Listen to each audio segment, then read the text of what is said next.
Saya mau tanya ke jaksa ini, saya ini mau diadili oleh hukum kah ataukah mau dibawa di dalam masalah yang politis? Sejak awal saya sudah kasih tahu bahwa kalau memang kasus saya ini mau menjadi dimensi politiknya sampai intervensi semua seperti ini, saya sudah bertempuh jalur hukum, jalur politik. Jangan di sini. Karena di pengadilan ini mengadili orang, kita mau dapat keadilan. Saya sebagai bagian dari rakyat saya sudah datang dengan menghormati sidang ini. Saya sudah berulang kali ada di pengadilan. Dan saya mau temukan kasus seperti ini bahwa harus ada koordinasi dengan Jakarta. Ini hal yang biasa saja. Saya mau urusan ini, mungkin saya tidak paham dengan hukum atau jalur seperti apa. Tapi bagi saya ini sesuatu yang baru. Karena kasus ini adalah kasus yang lain. Kenapa tuntutannya begitu lama?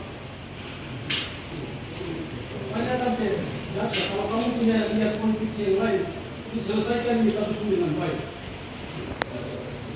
Apa yang kamu bisa buktikan di sini? Tidak ada jaksa yang tidak buktikan apa-apa di sini. Kamu sudah tahan saya ke saya. Kamu tidak buktikan di sini. Lalu kamu mau tahan saya lama-lama ini apa? Oh, negara ini jelaskan sama saya. Kita ini kan tahu betul, kita menghargai semua, jadi tolong. Ini apa yang ditakutkan ini? Sehingga mau tentukan saja sama begini. Itu dijelaskan. Apa yang ditakutkan? Kita mau lihat ini. Kalau kamu berani tahan orang, mengadili orang, kamu mampu buktikan itu. Kalau tidak mampu buktikan, jangan politisi dan cari alasan politik yang lain. Jadi saya minta maaf tadi, emosional saya bicara. Tapi saya mau lihat apakah profesionalisme di dalam hukum di dalam negara ini ada atau tidak. Itu saya. Entah saya akan dihukum seperti apa, tapi itu bagian akan menjadi pelajaran yang bisa saya pribadi dan rakyat saya. Apakah pengadilan ini membelah kami orang Papua dan saya secara profesional dan jujur atau tidak? Ujungnya di situ. Terima kasih.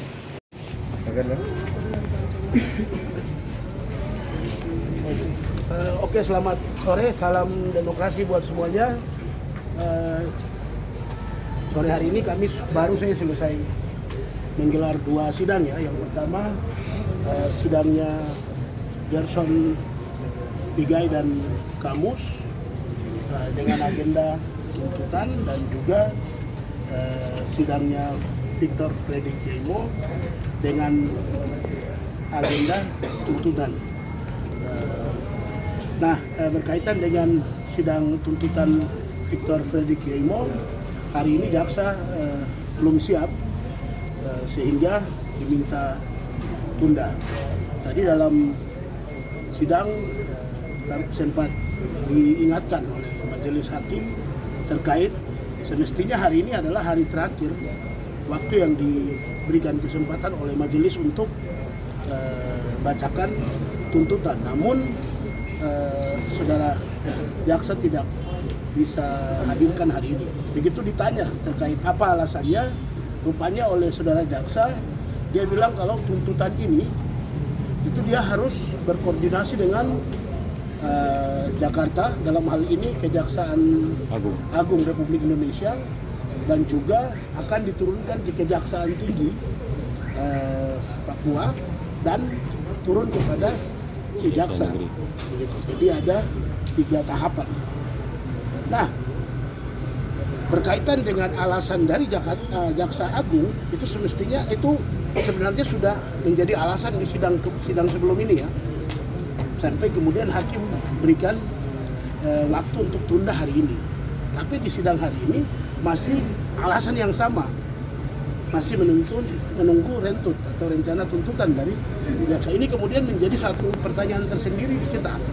Yang pertama, apa dasar hukumnya? Karena kita juga melihat dan membandingkan dengan perkara-perkara lainnya, itu kan sangat cepat. Hari ini sidang pledoi, hari ini sidang pembuktian, bisa langsung minggu depannya itu langsung tuntutan. Itu sidang-sidang yang lain.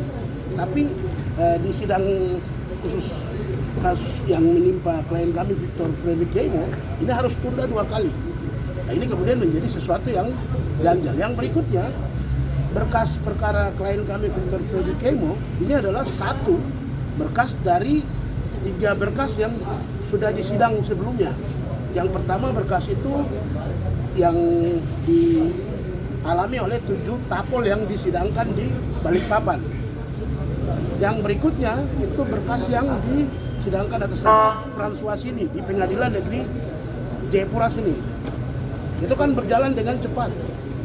Nah, kenapa dalam khusus berkas ini dia harus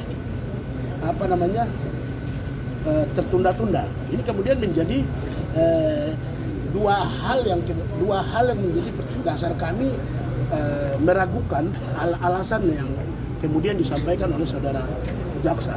Nah, keraguan kami ini juga muncul dari kekhawatiran kami terkait ketua majelis hakim itu sudah menyampaikan bahwa dia akan pindah karena SK-nya sudah dipindahkan ke pengadilan Makassar. Kami harap penundaan yang sedang dilakukan oleh jaksa dengan alasan belum ada rentut dari jaksa agung maupun kejaksaan tinggi, ini tidak ada kaitannya dengan maksud agar hakim harus pindah. Itu harapan kami. Tapi kemudian kalau memang penundaan ini dilakukan dengan melihat kondisi itu, ini kemudian menunjukkan fakta bahwa ada peradilan sesat yang sedang dilakukan. Kenapa saya katakan peradilan sesat? Ini kan bagian dari intervensi dari kondisi majelis hakim yang akan keluar. Untuk itu kami minta dengan tegas kepada Komisi Pengawas Kejaksaan, baik yang ada di Kejaksaan Agung Republik Indonesia maupun juga Kejaksaan Tinggi Papua dan juga Kejaksaan Negeri Jayapura untuk mengawasi jaksa dalam agenda tuntutan ini. Karena kekhawatiran kami dan juga bukti-bukti yang menjadi kekhawatiran kami sudah tadi saya sebutkan, ada 3 hal itu.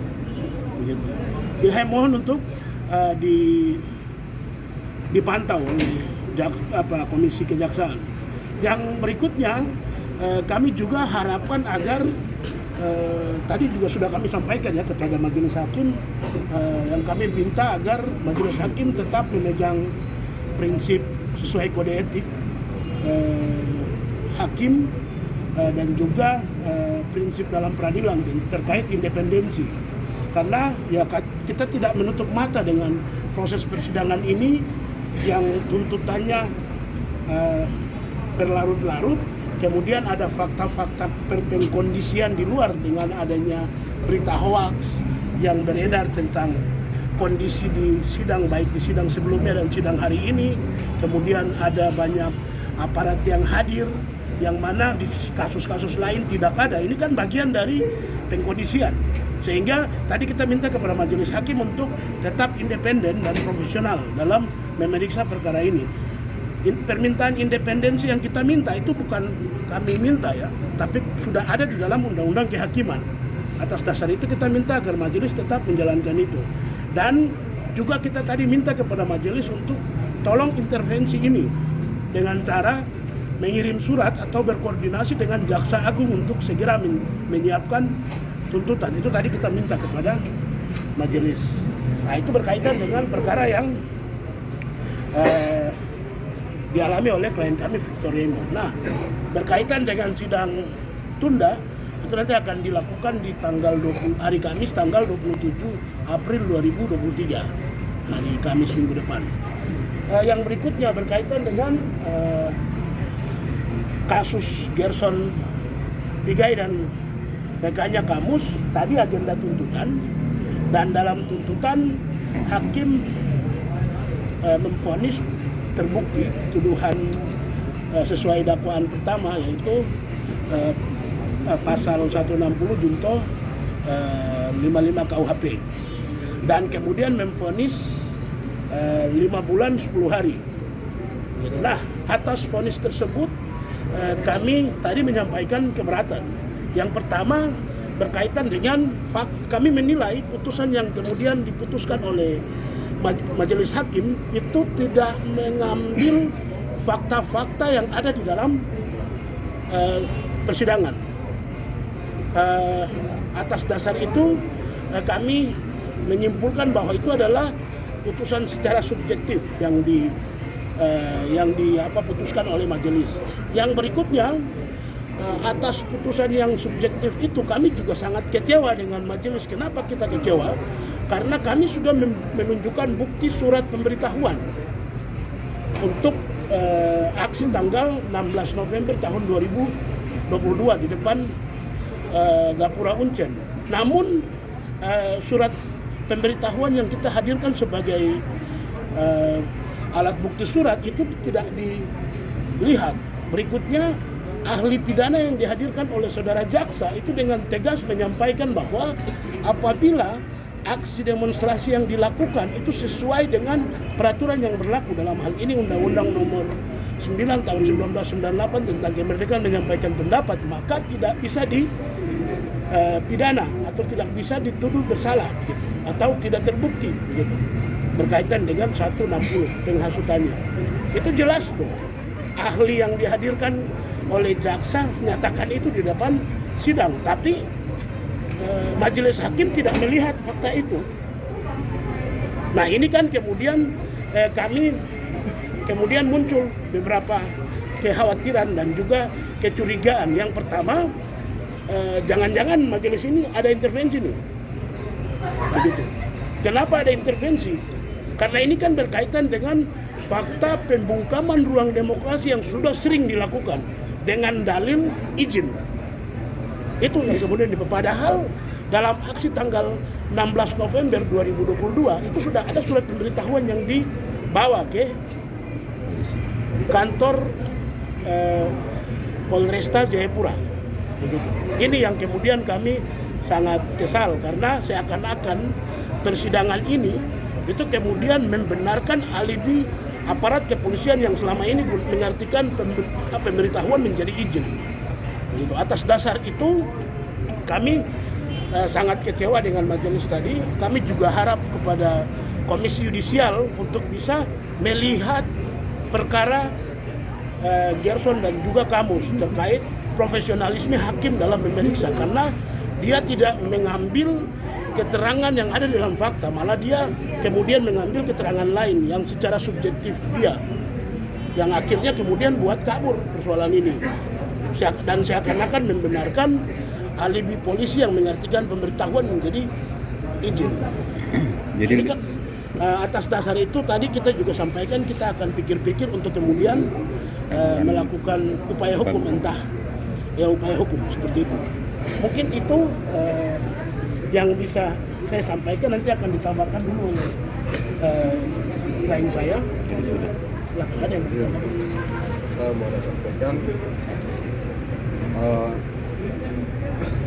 di dalam persidangan yang kami sudah lewati dari eksepsi ke eksepsi sampai saksi terus masuk tuntutan. Semuanya itu hakim dia catat. Kami kira hakim dia memang catat betul-betul karena kami sudah tahu bahwa tidak terbukti dalam penahanan saya Kamus Bayage bersama Gerton Tigai. Tapi tadi pas putusan vonis, hakim dia jelaskan yang lain-lain, terus tidak profesional. Jadi hukum itu sebagai roh negara ini, tapi kalau jika kita tidak profesionalkan, hakikatnya akan mati. Selalu ruang demokrasi itu dibungkam terus, tidak ada yang selamat gitu. Walaupun di kampus juga selalu masuk, polisinya masuk terus ke dalam. Jadi mau bilang hukum ini rasional dan juga mau rasionalkan memang sangat susah.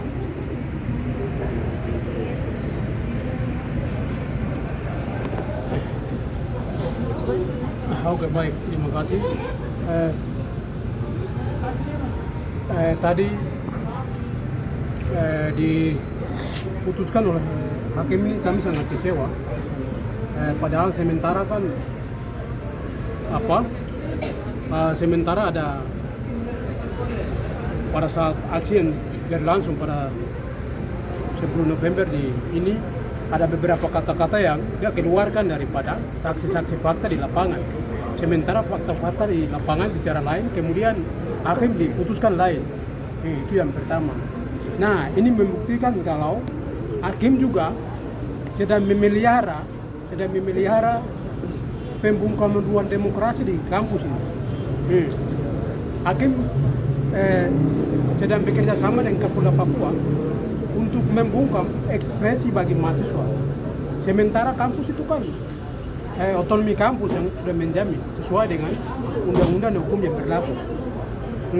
Tetapi pada faktanya polisi masuk kampus, kemudian kami mahasiswa mau berdiskusi, mau belajar, kemudian mau mimbar bebas susah. Ini membuktikan bahwa negara ini sedang mempraktekkan namanya otoriter dengan militeristik. Dan kemudian sedang mempraktekkan namanya DOM, daerah operasi militer di kampus. Itu di kampus saja, kita tidak bicara dengan lingkungan-lingkungan lain. Lingkungan-lingkungan lain itu sedang berbahaya. Sehingga Kapolda Papua hentikan operasi militer dalam kampus. Operasi militer dalam kampus. Itu yang pertama. Lalu yang kedua itu untuk ke depan kepada hakim untuk memutuskan segala sesuatu harus bijak, harus profesional.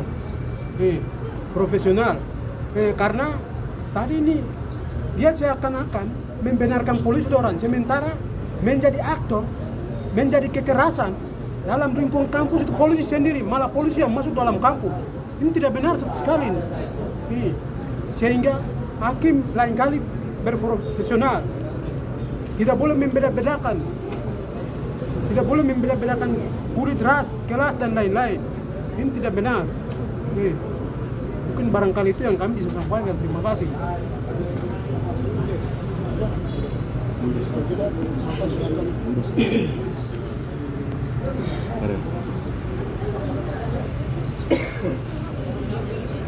Baik, terima kasih. Saya Pendeta Dorman mewakili Dewan Gereja Papua ada di sini. Yang pertama adalah saya sudah lama tidak percaya kantor ini. Bahwa semua orang datang di kantor ini tidak akan pernah mendapatkan keadilan yang baik. Dan hari ini sudah terbukti. Yang pertama adalah dua mahasiswa ini sebenarnya sudah tahan 5 bulan yang lalu. Sebenarnya hari ini diputuskan untuk bebas. Kenapa harus 5 bulan lagi? Karena bukti-bukti sudah ada, izin sudah ada, sudah jelas. Tapi karena memang roh kecurigaan saya tidak pernah percaya kantor ini, itu terbukti hari ini. Itu salah satunya adalah 2 mahasiswa. Yang kedua adalah masalah Victor. Victor, apa yang saya pikirkan itu sudah betul. Di sini mereka tidak berani, jaksa di sini tidak berani ambil keputusan, padahal persoalan ada di sini. Dan gereja minta supaya jangan minta jaksa agung yang datang untuk putuskan masalah di sini. Masalah di tanah Papua itu bapak-bapak di sini yang tahu. Tidak boleh orang lain yang tahu, tidak boleh Jakarta tahu. Ada Kapolda di sini, ada jaksa di sini, ada kepala pengadilan di sini. Semua bapak-bapak yang tahu dan bapak-bapak yang selesaikan persoalan di tanah Papua. Karena persoalan ada di sini dan masalah di sini. Itu kedua. Yang ketiga adalah masalah Victor ini masalah rasisme. Ini masalah monyet. Ini bukan masalah pembunuhan.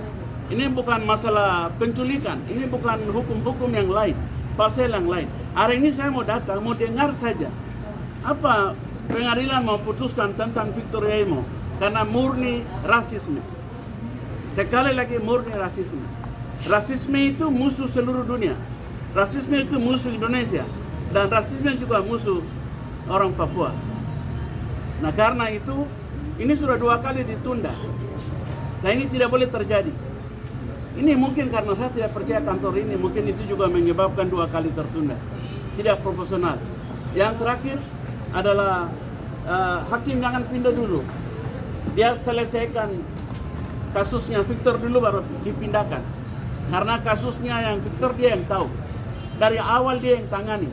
Karena itu tidak boleh dipindahkan dulu. Ini dari gereja minta tidak boleh dipindahkan, lebih cepat selesaikan dulu karena dia yang ikuti dari awal. Selesaikan dulu baru nanti bisa dipindahkan. Mungkin itu pesan dari tokoh agama. Terima kasih, Tuhan memberkati dan harap keluhan terima kasih sudah sampaikan. Terima kasih untuk Ari Gobay, untuk temani, untuk mereka semua ini kita ikuti.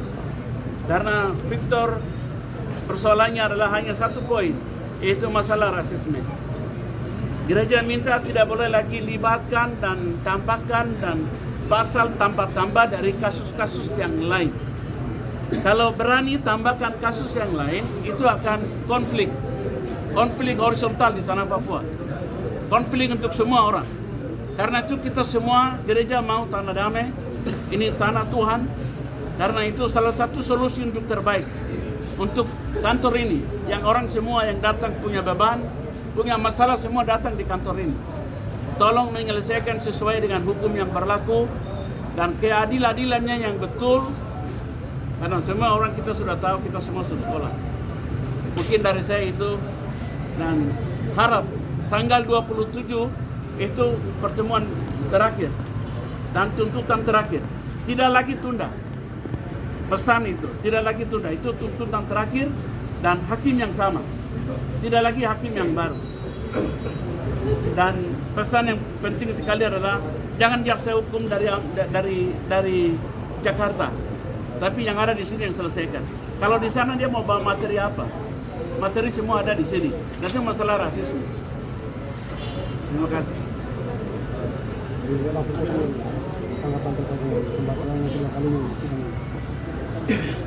Iya, ini kan kita semua baca KUHP itu, KUHP selalu kita baca. Dalam tata acara persidangan itu kan ada asas persidangan cepat. Asas persidangan cepat, murah, dan apa lagi? Ringan, biaya ringan. Kan kita biasa dengar. Jadi kalau ditunda-tunda, ini saya sudah berapa bulan ini? Ya berapa tahun? Dari 2021. Kamu bayangkan ini. Ditunda seperti begini, ini kan menjadi pendidikan hukum bagi rakyat Papua maupun ini. Jayapura ini kan orang-orang intelektual yang ada semua. Kita mau kasih pendidikan hukum apa di rakyat kalau di depan publik di kota Jayapura ini saya dipertontonkan sebuah peradilan yang tidak menerapkan asas-asas peradilan yang cepat, tepat, murah, tidak ada di sini. Satu. Yang kedua, saya ini ditangkap untuk diadili secara hukum ataukah punya pendekatan politik yang lain untuk menggiring saya atau menghukum saya atau punya rencana yang lain. Ini yang perlu. Ini yang perlu. Silakan ini buktikan di sini. Saya kan sudah sudah selama ini betul-betul kooperatif sekali. Kooperatif, bahkan teman-teman rakyat juga ada ikuti proses hukum ini. Dibuka semua. Jadi saya sudah berapa kali kan ikut pengadilan, tapi ditunda lagi seperti begini, saya jadi curiga ini. Saya ini ditangkap bukan untuk diadili di dalam negara ini. Kalau negara ini punya hukum. Tapi pada akhirnya saya berkesimpulan bahwa hukum menjadi alat kekerasan negara untuk menindas orang Papua. Itu poinnya. Hukum digunakan oleh jaksa, polisi untuk menindas kami orang Papua. Itu yang kita bisa dapat dari pengadilan, proses peradilan yang panjang. Lantas kalau hukum itu menindas kami orang Papua, tidak mengadili kami orang Papua, lalu dipaksa untuk kami harus tunduk di bawah hukum, apa yang kita mengharapkan? Apa yang mau diharapkan? Karena tidak ada pendidikan hukum, tidak ada pendidikan politik. Kita tidak mencerdaskan rakyat ini untuk patuh terhadap hukum ini. Apa ini? Saya bingung. Saya bingung, saya mau percaya negara ini apa? Saya bingung. Adakah sesuatu yang membuat kami percaya pada negara ini, minimal lewat hukum ini, supaya kami melihat bahwa betul-betul negara ini ada untuk kami orang Papua. Itu dulu, yakinkan kami dulu.